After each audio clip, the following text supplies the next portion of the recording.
Hi, and thanks for joining us on the Business English Career Playbook.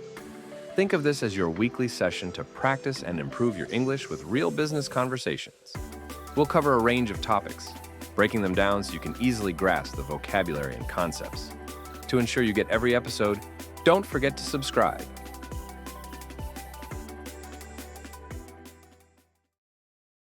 It's clear that ethical challenges are an inevitable part of the modern workplace. We see the headlines, but what does it look like on the ground? A recent survey showed that 78% of business professionals faced an ethical dilemma in the past year, but what was truly alarming is how few felt prepared for it. That gap is the real story, isn't it? It highlights how universal these challenges are, yet the tools to handle them are missing. What kinds of situations are people typically encountering in their day-to-day? Well, I can tell you from my own experience at my first job, my boss asked me to adjust some numbers on a quarterly report. Nothing major, he said, but man, that pit in my stomach told me everything I needed to know. The reality is a lot of people are seeing this kind of pressure. Studies suggest that nearly half of employees have witnessed unethical behavior at work, but the majority stays silent. That lack of reporting is the biggest hurdle. The fear of retaliation is huge.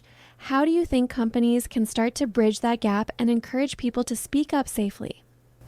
Organizations that implement anonymous reporting systems definitely see a significant increase in ethical issue reports. But the real game changer seems to be something simpler. Companies that actively discuss ethics in regular team meetings experience far fewer incidents of misconduct overall. It's about cultivating a genuine culture of openness, not just a policy document. That reminds me of a case study where a tech company completely transformed their culture after a major ethical breach. They actually made ethics training part of their quarterly performance reviews, reinforcing that it's a core competency, not a compliance check. Right, and what's often overlooked is the business impact. Companies with strong ethical cultures experience lower employee turnover and even a measurable increase in productivity. It's like integrity actually drives performance and efficiency. Those results speak volumes. So, what do you think makes some companies better than others at building this ethical backbone? Innovation in training, for one.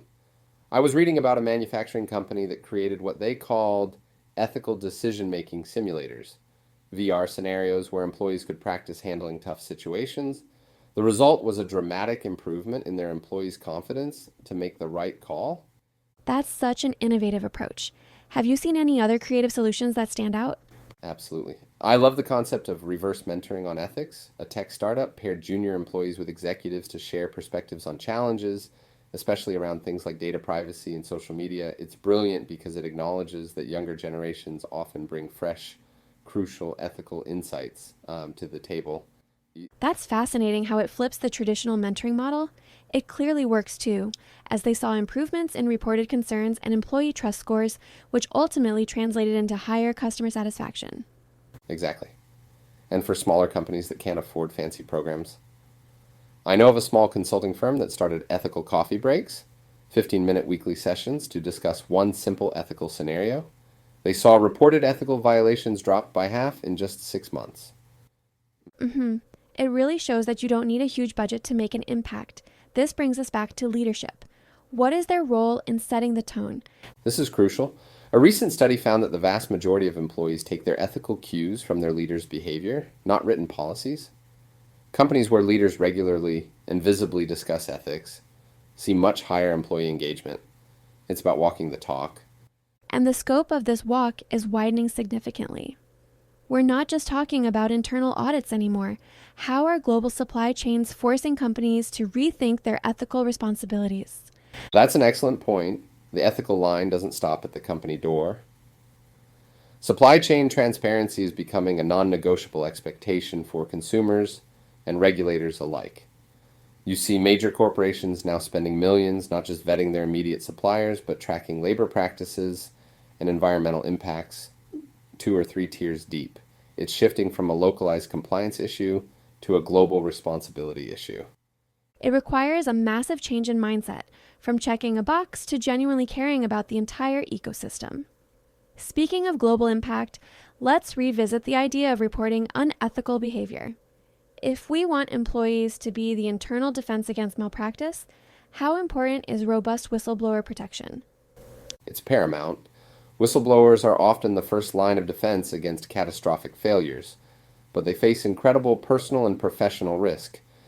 Companies that don't just have a protection policy but actively communicate and enforce non-retaliation tend to uncover problems faster and save themselves from much larger crises down the road. It shows a fundamental respect for the person who chooses integrity over silence. Absolutely. That demonstration of safety is what turns a silent, ethical culture into an actively healthy one. Looking ahead, technology is constantly presenting new challenges.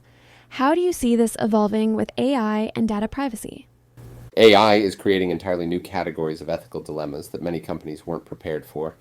But the encouraging trend is that a growing number of organizations are now including ethical considerations in their tech development process from day one, not as an afterthought. So, beyond the tech stuff, what do you think is the biggest long-term ethical challenge businesses will face? I think it's going to be about balancing profit with purpose. Consumers are demanding that companies help them make a positive difference in the world.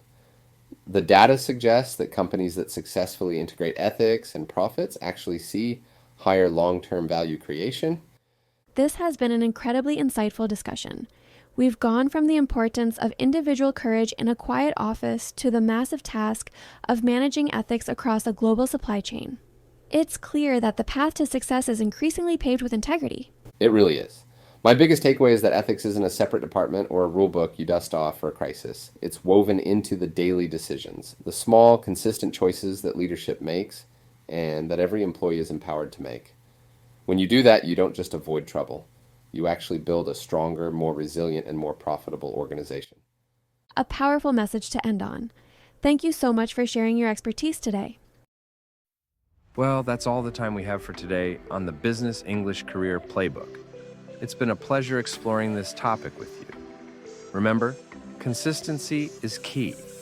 So make sure you subscribe to get our new episodes delivered straight to you.